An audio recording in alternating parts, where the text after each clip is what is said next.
Hello everyone, good morning. শুভসময় লাইফস্টাইলে আরেকটা নতুন ব্লগ নিয়ে চলে এসেছি। তো আজকে একটা ডেলি ব্লগ দেওয়া শেয়ার করার চেষ্টা করছি। তো এখন বাজে হচ্ছে 8টা, কটা 8:35। তো এখন থেকে আমার ব্লগটা শুরু করছি। তো আজকে আমাদের বাড়িতে একটা অনুষ্ঠান আছে, তো এখন থেকে রান্না বান্না করা শুরু করব। তো আজকে হচ্ছে আমাদের বাংলাদেশ থেকে গুরু এসছে, আমাদের শ্বশুর শাশুড়ির যে গুরু তিনি এসছেন। তো তার থেকে আমি আমার হাজবেন্ড দীক্ষা নেব। তো তিনি আজকে আমাদের বাড়িতে খাবেন, তো তার জন্যে এত আয়োজন, রান্না বান্না সব কিছু চলছে। তো চলো দেখতে থাকো আজকে সারাদিনের ব্লগটা। এইসব ফোনে চলছে ভালো ফোন করছে। কি রান্না করছো? কি রান্না করছো গুরুদেবের জন্য? কিছু বলছি তো। কি করছে তো? বাহ বাহ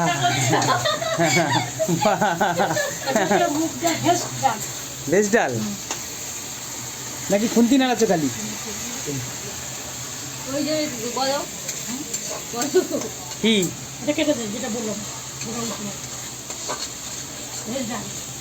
কি ঠিক আছে।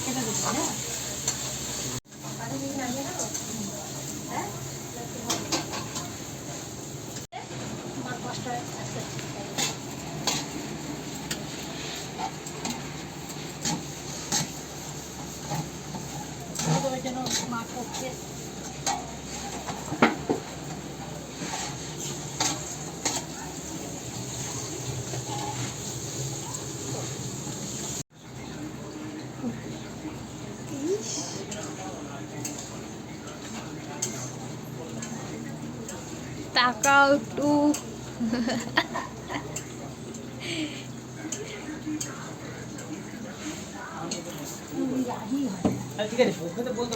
এই যে দেখো রান্নাবান্না কমপ্লিট হয়ে গেছে, এবার পুজোর আয়োজন চলছে। তো ঠাকুরের জন্য মালাটা আনতে ভুলে যাওয়া হয়েছিল, তো এই জন্য বাড়িতে যে ফুলগুলো ছিল সেগুলো দিয়ে মালা গাঁথিয়ে ঠাকুরকে পরানো হবে। এই যে দেখো আমি ঠাকুরের কাজবাজ করছি। তো এই যে ঠাকুরের ফল প্রসাদ সব রেডি করে দিচ্ছি। ঠাকুর মশাই চলে আসবে, মানে অর্থাৎ গুরুদেব আমাদের চলে আসবে। তো এই যে দেখো, এই যে মালা গাঁথা হয়ে গেছে, এটা ঠাকুরকে পরানো হবে। মালাটা সুন্দরই লাগছিল। তো এইগুলো হচ্ছে আমাদের বাড়িতে ফুল, আর গাঁদা ফুলগুলো কিনে আনা হয়েছিল, সেই দিয়ে মালাটা গাঁথা হলো। তো এই যে আমাদের গুরুদেব এসে উপস্থিত, তো তিনি সব কিছু করবেন। তো দেখো এই যে দুজনকে মালা টাকা এগুলো পরিয়ে দেওয়া হচ্ছিলো। তো ও আমাকে পরিয়ে দিচ্ছিলো, তারপর আমি ওকে পরিয়ে দেবো। তো এইটা বললেন গুরুদেব যে দুজনকে পরিয়ে দাও, পরিয়ে অনুমতি নিয়ে তারপরে দীক্ষা দেওয়া হবে নাকি। তো সেগুলো আমরা করে নিলাম। দেখতেই পাচ্ছ যে ও আমাকে মালাটা পরিয়ে দিচ্ছে।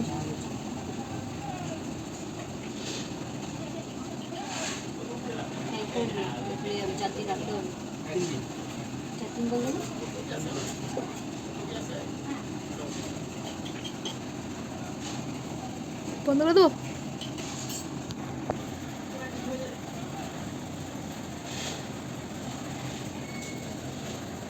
আসবে কিছু হবে না।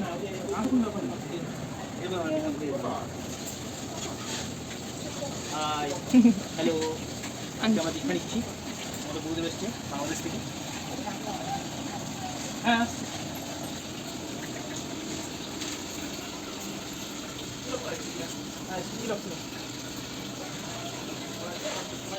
হ্যাঁ ওটা পরে দিও।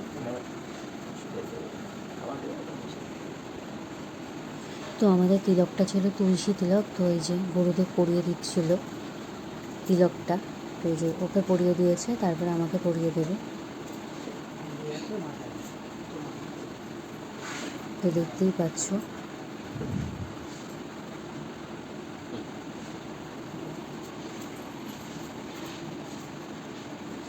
এই যে দেখো, জীবনে প্রথমবার আমি তিলক পরছি। তো এর আগে পরিনি কখনো। তো এই যে আমাদের হচ্ছে তুলসী তিলক। তো এক একজনের তিলক এক এক রকম হয়। অনেকে কী বলছে বাঁশের কঞ্চির তিলক না কী সব বলছিলেন। তো এরকম হয়। তো আমাদের ছিল হচ্ছে তুলসী তিলক। এই যে তিলক পরাই দিচ্ছে উনি। তো দিন আমরা পুজোতে বসবো। এই যে ইনি হলেন আমাদের গুরুদেব, যার কাছ থেকে আমরা দীক্ষা নিয়েছি। তো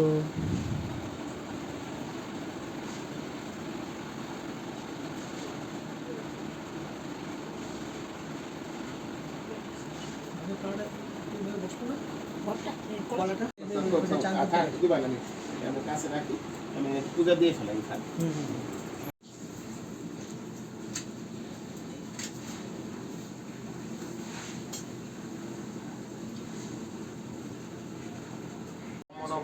বিষ্ণুকে দোষে জগৎ ছবিতে সুচয় কর্মদায়িনী ইদমার গঙ্গম ভগবতে এই সূর্য তোমাদের মকুসুম সংকাশন কাশ্যপ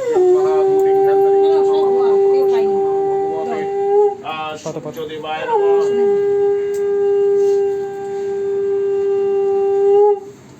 নমঃ দীক্ষা দেবো তোমার একটু ভাত টাত দিতে পারবো হবে না, একটু খুলতে হবে এক পাল্টা খুলতে হবে।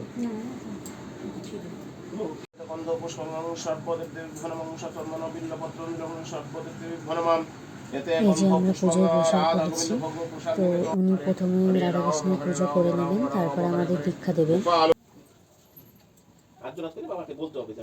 এই যে উনি বলেছিলেন প্রথমে বাবা মার থেকে অনুমতি নিয়ে, হাজবেন্ডের থেকে অনুমতি নিয়ে তারপর নাকি দীক্ষা নিতে হয়, তো সেই নিয়মগুলোই আমরা করে নিচ্ছি। হ্যাঁ, আওয়াজ করে বলতে হবে, আমরা নাম নেবো, আমরা অনুমতি দেবো।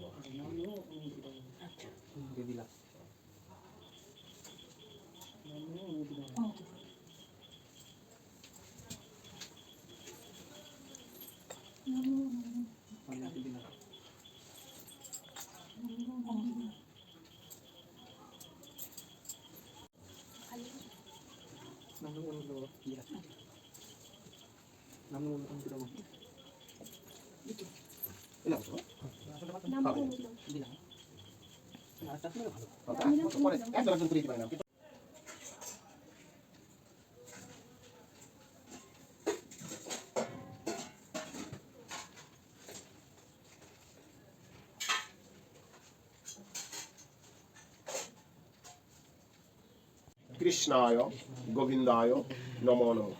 পাপহং পাপকর্মাহং পাপাত্মা পাপসম্ভব ত্রাহি মাং পুণ্ডরীকাক্ষং সর্বপাপ হরঃ। পাদপদ্মে নিজেকে সাত্বিকভাবে অর্পণ করতে পারলাম না, তাহলে ভাই কি বলছি যে তুমি খাদ্যখানা আস্তে আস্তে, ওই আমার লাস্টের বাণীগুলিতেও আছে যে মাছ মাংস খাবে খেয়েও, দীক্ষা নিয়ে প্রতিদিন নাম করো, নামের দাহিকা শক্তি তোমার খাদ্য অভ্যাস চরিত্র অভ্যাস ঘটিয়ে সঠিক পথে পরিচালনা করবে। অর্থাৎ এগুলি তোমার পরমাত্মা থেকে তোমার নির্দেশনা, সেটা খাবো না, এটা করবো না, এটা এই পথে চলবো না।